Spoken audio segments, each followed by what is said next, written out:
एखादा लोकप्रतिनिधी ठाम आणि खमक्या भूमिकेत उभा राहिला तर संपूर्ण प्रशासन कामाला लागतं. याचा प्रत्यय पंढरपूरमध्ये आला. पंढरपूर नगरपालिकेच्या नगराध्यक्षा डॉक्टर प्रणिता भालके यांनी एका घटनेनंतर थेट घटनास्थळी पोहोचत बचाव यंत्रणेला सक्रिय केलं आणि काम पूर्ण होईपर्यंत जागा सोडली नाही. इसबावी परिसरातील 30 वर्षीय तरुण सांगोला पाणीपुरवठा केंद्रासमोरील नदीपात्रात बुडाल्यानंतर सुरुवातीला बचाव कार्याला अपेक्षित वेग नव्हता. याची माहिती मिळताच नागरिकांनी भालकेंना संपर्क साधला. त्यांनी तत्काळ घटनास्थळी धाव घेतली आणि संबंधित यंत्रणेला कामाला लावलं.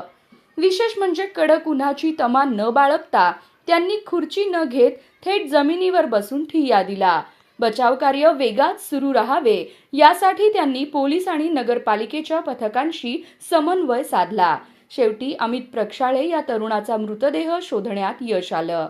या संपूर्ण घटनेत भालकेंच्या कृतिशील नेतृत्वाची शहरात जोरदार चर्चा सुरू झाली आहे.